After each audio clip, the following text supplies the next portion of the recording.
So anyway, Jim, let's discuss our day today. So today, Molly and Sonny Boy went to the Minnesota Renaissance Festival on one day that everybody and their dog thought, let's go to the Minnesota Renaissance Festival. Especially the black and white dogs. Yeah, the tuxedo dogs, yeah. They were in the race, which was really fun. But I must say, we did not squeeze our day to get every last drop out of it. We kind of just took it easy. We kind of slept in. I think we got up around 8:30, 9 o'clock. We were on the road. It was 11:30, maybe 12. Excuse me. By the time we made it to the Minnesota Valley Transit Authority at Burnsville, and there was a gal standing there taking your money. She didn't give you a ticket. So I was kind of skeptical about that. But anyways, that's the way it went. It was round trip tickets, $6 each from Burnsville. Then the bus came, we got on it, and we rode for about 40 minutes. And we were fortunate we did get a seat. It was standing room only. And it was super loud. People were just really excited, lots of young people. I made sure I had my water with me. And so we took the ride there, and then they let us off at a bus drop-off. And then we had to walk up. Was it the Queen's Gate that we went to, or was it the King's Gate? The King's Gate. And there were super long lines, except the line furthest, if you had a ticket. Well, before we got in line there was a gal, she was trying to scalp tickets. And happily, my boss gave me a couple tickets. And they were premier tickets, which doesn't make any difference. She had media complimentary tickets. And I compared my tickets with her. Apparently, she got hers for free, and she was trying to sell them. And I guess you can do it, but I said, no, I have tickets already. They're fine. So we had our tickets. I just didn't know if I should just see what she was selling, so I did. Anyway, we got in line, and we went to the furthest line, furthest from the dog gate entry, that one on the farthest, and the line was really short. Other people, they had to purchase tickets. I mean, the lines were so incredibly long. Anyway, promptly we got in, and it was packed, absolutely packed. Wall-to-wall people, right, Jim? Yeah. Right, Jim? Yeah. So we kind of made our way around, and I brought this portable unfolding chair, and we got a map. I had looked at the map online. I downloaded it just to see what was all on offer. And we walked around. We saw the elephants and the camels. We saw the stages. A lot of them were bare. Nothing was starting when we got there. It was weird. I mean, there were other things at other places starting, but every pub we went to, we didn't notice anything. So I thought, let's get some food. So we got some deep fried ravioli. We sat down, and then we headed up to a pub, and we listened to Seven Drunken Nights, which is a funny song, except the guy did it in a false soprano voice, which, I don't know. What did you think of that rendition of Seven Drunken Nights? With the banjo? Yeah, the lyrics were changed, and I like the original ones better. Well, it's kind of a body song, but anyway. I know they are the original ones. In the shade, it was a nice breeze, but we wanted to go to the joust, and we saw part of the joust, but that sun wasn't that full sunlight overwhelming. It was, yeah. So we had to get water, and then what else did we do, Jim? We walked around, and what else did we do? We listened to music. We didn't stay to see any, shows, really, did we? Not really. No, because we were at the joust, and then we were taking in the vibe, and it was packed. I don't know. It was packed, and it was really hot. And then Jim sat down to look at the dog races, and I went for water because it was so hot, and they weren't selling water, and where they were selling water, the lines were like an hour and a half long. I finally found a pub. All the other wine and beer stalls did not carry water. Finally found a place far by the games. I did watch the games, the Axe catapulting frogs, insult guys. I did get some water, and then I walked back to Jim, and we saw the doggy races. And yeah, we milled around for a while. Did we eat anything else besides the ravioli that you can think of? I do not believe that we did. Isn't that amazing? I mean, there was really what we wanted. We couldn't find. We couldn't find the roasted corn. We tried. Everything was like all over the place. We couldn't figure out the map. It was really hard. But anyways, when it finally came to go, we ran into some really bad fortune. Jim, his legs were starting to give way, right, Jim? Yeah. You were getting really tired. You were even thinking of hopping on one of those, what do they call those? Rickshaws? Rickshaws. Yep. But the rickshaws were all taken, and they were taken by some people all piled on there. 2 guys in that heat had to push a whole stack of people. That was absolutely crazy. So I said, Jim, let's keep going and going and going. Yeah. So we got to the back gate. Oh yeah, I got you an iced cold pressed coffee. Remember that? That's right. Yeah, that was very good. Yeah. That was very, very good. So I highly recommend it. And then we got to the back gate, and the guy asked him if he had alcohol in his iced coffee, which he did not. He said, "Do you want to put?" No, he didn't say, "Do you want to put some in?" He didn't. And we walked through the souvenir thing, and they were getting really low on souvenirs. But you know, they had some really funny ones like Boss Wench. There were a few of them that caught my eye, but we've had so many T-shirts and so many things that we thought, okay, let's go to the ADA and go on the little shuttle to our Burnsville MVTA bus instead of Jim having now to climb down that steep hill at the King's Gate, right, to our thing. So I said, okay, let's wait. I said, hopefully we don't have to wait too long. And it wasn't too long. A bus came. We got on. But why did he want to take that full circuit around instead of just going straight to our? That's his circuit. He works at Canterbury Downs, right?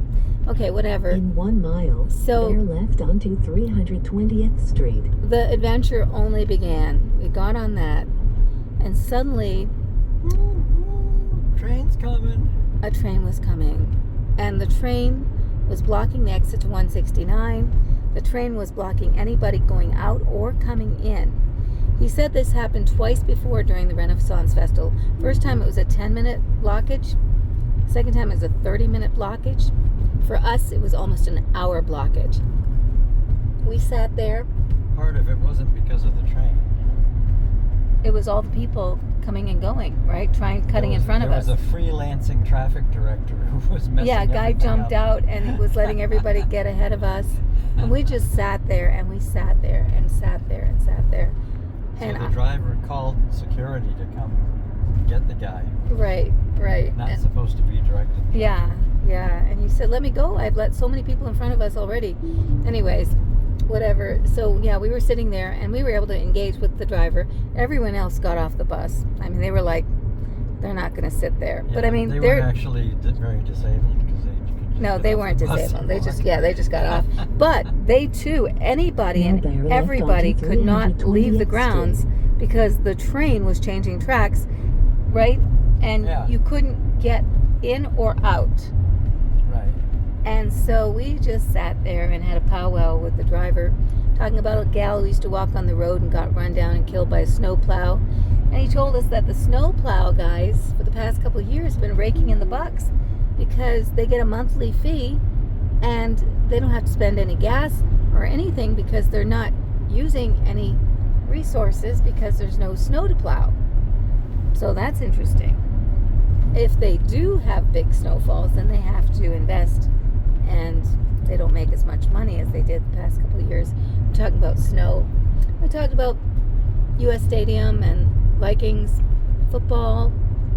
We had a lot of talks about travel and we talked about Alaska on the equator, on the tilt. Remember he talked about constant day and constant night.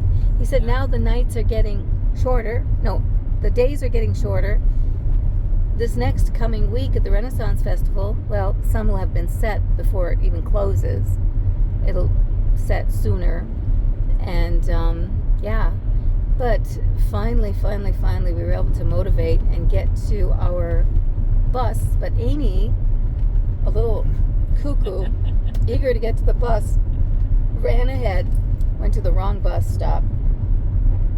Poor lame Jim, Tiny Tim here, is chasing after me with his cane saying, Amy, you're going to the wrong bus. And all these people are saying, you're going to the wrong bus. Burnsville's back there, where the guy dropped us off. If I'd just been a little less impatient. So anyway, we turned around, we got on the bus. It took a really long time. Oh, God. Back to Minnesota Valley Transit, Burnsville. And we rode there. And we found a hat on the ground. Someone had a leather cap. And I thought, oh, dear, let's put it on the fire hydrant. So whoever lost it, when they come back, they'll see the fire hydrant wearing his little leather cap. But then I thought, no, I might get in trouble. There might be cameras. They might think I'm defacing the fire hydrant.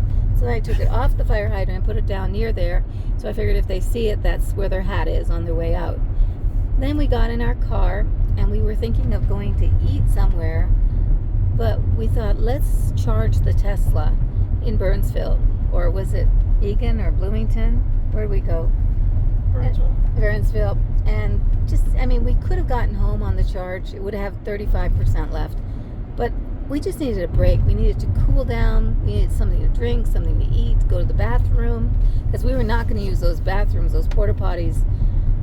But the people were just going, ew, ew. The ones down by the parking. Now, the ones inside were cleaned regularly. But I think the ones down by where people parked was not so much. Anyways, so I thought I'll just wait. So then we went to Target.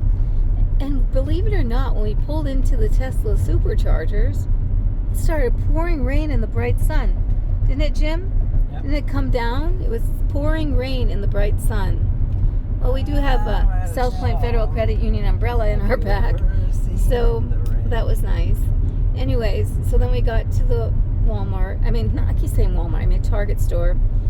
And Jim used the restroom. I used the restroom. I had to get a couple snacks because we just wanted to go home. So I picked up some so-called popcorn, which turned to be puff corn, rice corn, which Jim does not care for. And I got some trail mix, and I got some ranch cashews, and I got some Nestle Quick. So those are our snacks. And now we are almost home. We'll be home in about 26 minutes. And the sun's beginning to go down, and yeah, it's 6:54.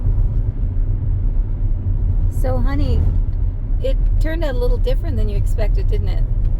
We had that glitch, that giant glitch in our day with that long wait on that little bus. There were only the two of us, and I was sitting in the side. I thought I was going to pass out. So I moved to the shady part of the bus, and I had some water, thank goodness. Yes, I did buy water. I had to find some water, and I went over. I finally found some thing of water, but man, we saw people wearing like metal helmets and armor, and it was so bleeding hot. And I felt sorry for the dogs, and I felt sorry for all the horses and the animals and everything. I mean, everything was in use constantly, all day long. Everyone was going, you know, and I don't know if I'm going to... I also found out something interesting, that dust, that lime, whatever, it contains metallic particles. And those metallic particles weigh down the buses in their... What did he tell us about that, Jim?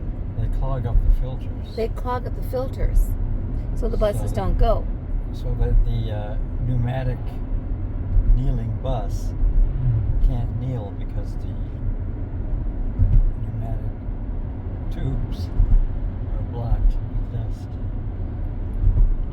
dust. So, yeah, it says if you feel like It's no longer a kneeling bus, but yeah, if you feel like you get a cold, you know, because of that, yeah, there's so much of that dirt flying around, and those rocks. And I saw people talking about the rocks because people hurt themselves, you know, on those uneven things. But I mean, it was fun. It was fun to see all those costumes, though. Like I said, I'd never been there where people really got into the spirit of things with the costumes. The thing that disturbed me, though, was people that were drinking in that heat. and the fact that there was not a lot of water available for people. I mean, they had to stand in line for a long time just to get a bottle of water. And but yeah, a lot of people did bring their water. Dads did. I saw that was nice. But it was really something. I don't know if I'm going to go back to the Renaissance Festival for a few years. I think I'm Renaissanced out. What do you think, hon? I've had enough for a while. Yeah, I have to. But are you glad we went though anyways this year? Are you happy that we had the Yeah, adventure? Yeah. Yeah, it was fun. It was fun. And you enjoyed the doggy races, right? Oh, they're always good. Yeah, gotta love the doggies. And jousting, we saw some of the jousting stuff. And the horses, of course. And they have lots of animals there, so you can check those out too. So anyways, that's our recap from the Minnesota Renaissance Festival. Huzzah! Any last words, hon? Huzzah!